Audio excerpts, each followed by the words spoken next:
दम है तो धनतेरस के किसी भी दिन इस पौधे को जड़ सहित उखाड़ करके ले आना, आपकी तत्काल गरीबी मिट जाएगी। अगर गरीबी ना मिटे तो मुझे बताना। जो जानकारी दी जाती है बिल्कुल सटीक और 100% लिखित के आधार पर दी जाती है। धनतेरस और दीपावली के पूरे समय को चैतन्य अवस्था कहा जाता है। धनतेरस के पूरे समय को जागृत अवस्था कहा जाता है। इस समय भगवान धन्वंतरी पूर्ण रूप से अपनी शक्ति के साथ जागृत अवस्था में होते हैं और माता लक्ष्मी हमारे पृथ्वी लोक पर इस धरा पर पूर्ण रूप से आती है। इसलिए मां लक्ष्मी के आने के कारण 5 दिनों तक हर प्रकार के पेड़ पौधे जीव जंतु में जागृत अवस्था होने के कारण अर्थात माता के आने के कारण ये सब जागृत अवस्था में हो जाते हैं, चैतन्य हो जाते हैं और ये अपना प्रभाव जीतने भी पेड़ पौधे जड़ी बूटी है ये तत्काल दिखाते हैं। दोस्तों, पेड़ पौधों में ऊर्जा होती है, इसलिए पेड़ पौधे हमारे लिए परम पूजनीय है। हमारे हिंदू धर्म में हम पेड़ पौधों की पूजा करते हैं। जैसे कि आपने देखा होगा, जो माताएं बहनें होती है वट सावित्री का व्रत रखती है और पीपल की पूजा करती है, बरगद की पूजा भी करती है। अब बरगद की पूजा क्यों करते हैं? क्योंकि हमारे पुराणों में पेड़ पौधों को अध्यात्म का देवता कहा गया है। पेड़ पौधों में देवी देवताओं के अंश बचते हैं, देवी देवताओं के प्राण बसते हैं, इसलिए हमें पेड़ पौधों की पूजा करनी चाहिए। देखिए, जो पेड़ पौधे हैं हमें मुफ्त में प्राण वायु प्रदान करते हैं। पेड़ पौधों से ये सारे चराचरी जितने भी सारी दुनिया चल रही है। कैसे चल रही है? जैसे कि समय में बारिश का होना, वातावरण को संतुलन बनाए रखना, ये सब पेड़ पौधों के कारण ही हो पा रहा है। तो धनतेरस के समय में रात के समय में ऐसा कौन सा पौधा है जिसे उखाड़ करके लाना है, जिससे आपकी गरीबी तत्काल मिटेगी? मैं आप लोगों को जबरदस्त चमत्कारी पौधे के बारे में बताऊंगा। वीडियो में आगे बढ़ने से पहले, जानकारी बताने से पहले, अगर आज की वीडियो मिस कर दी तो फिर बाद में आपको रोना ही पड़ेगा, पछताना पड़ेगा, क्योंकि धनतेरस पर भी एक ऐसा समय होता है जिससे समय में पेड़ पौधे जड़ी बूटी पूर्ण रूप से जागृत अवस्था में होती है। और मैं हर दिन वीडियो में बताता हूं कि जागृत चीज ही हमेशा प्रभाव दिखाती है। उसमें चैतन्य होना जरूरी है, उसमें प्राण डालना, शक्ति डालना जरूरी होता है, क्योंकि भगवान धन्वंतरी को जड़ी बूटी के देवता कहा जाता है, धन के देवता कहा जाता है, आयुर्वेद का देवता इन्हें खास तौर पर माना जाता है। दोस्तों, में आगे बढ़ने से पहले कमेंट बॉक्स में अपनी राशि भी डाल दीजिएगा। यदि हमारे पास कोई उपाय होगा तब वह आकर हम आपके कमेंट के रिप्लाई में बता देंगे। राशि के अनुसार उपाय करने से लाभ ही लाभ मिलता है। दोस्तों, धनतेरस के समय में कोई भी पौधे को लाते हैं तो आपको मंत्र जाप करने की जरूरत नहीं पड़ती, उसे सिद्ध करने की जरूरत नहीं पड़ती। वो पेड़ पौधे स्वयं धनतेरस के समय में भगवान धन्वंतरी के होने के कारण, दीपावली का पर्व होने के कारण स्वयं सिद्ध हो जाते हैं।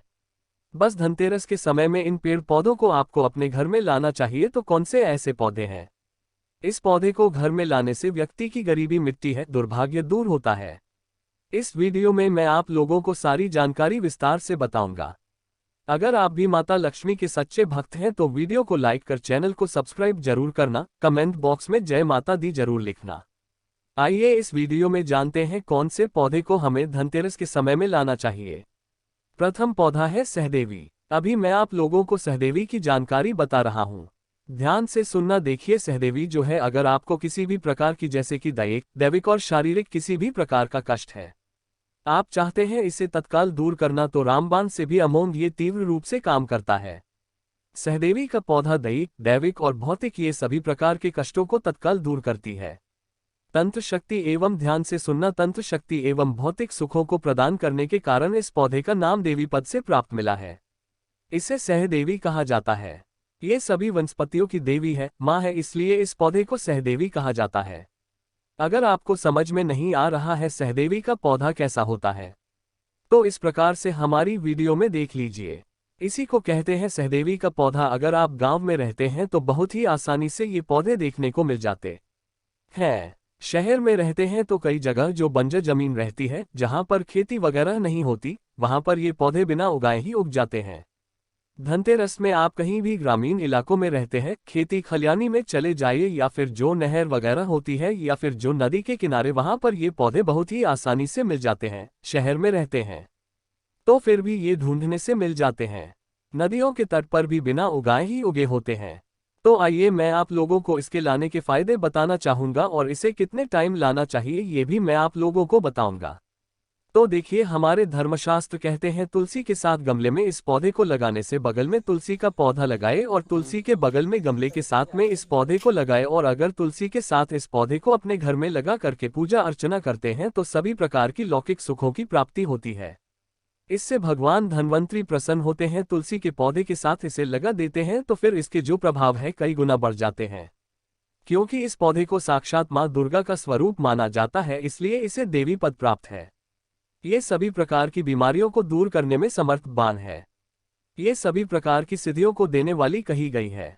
कभी इसके बारे में मैं आप लोगों को जो पुराणों में जानकारी लिखी है, जैसे कि हमारी वनस्पति शास्त्र है, इसमें जानकारी लिखी है। हमारे तंत्र जो बुक है उसमें जानकारी लिखी है, उसके बारे में मैं आप लोगों को अच्छे से वीडियो बना करके बता दूंगा। तो चलिए मैं आप लोगों को इसके अनगिनत एवं चमत्कारिक प्रयोग बताने का प्रयास करूंगा। तो तकिए के नीचे इसकी जड़ को रखने से बहुत से आप में से लोग बोलते हैं ना कि गुरुजी हमें नींद नहीं आती, तो तकिए के नीचे इसकी जड़ को रखने से गहरी नींद आती है, या फिर बेड के नीचे इसके पौधे को रखने से आपको बिल्कुल ही गहरी नींद आना शुरू हो जाएगी। अनिद्रा की बीमारी को दूर करने का ये रामबाण पौधा है। इसे हाथ में रख करके कोई भी मंत्र जपते हैं तो जल्दी सिद्धि की प्राप्ति होती है। यहाँ तक कि भूत भविष्य वर्तमान तक की सिद्धि आप इसे प्राप्त कर सकते हैं, वो भी मंत्रों के माध्यम से। दोस्तों, इसकी जड़ का तिलक लगाने से यह हमारे शरीर में सम्मोहन शक्ति को बढ़ाता है। अगर आप किसी का वशीकरण करना चाहते हैं, अगर आप कोई बड़े पद पर हैं, आप चाहते हैं कि सब लोग आपको देख करके मोहित हो जाए, या फिर आप प्रवचन करते हैं, आप चाहते हैं कि आपकी बात हर कोई सुने, तो इसका तिलक लगा करके आप जो है सभा में जाइए। सभी लोग आपकी तरफ मोहित हो जाएंगे, आप ही को देखेंगे, आपकी बात को मानेंगे, यानी आपके बंधन में बंध जाएंगे। हमारे धर्मशास्त्र कहते हैं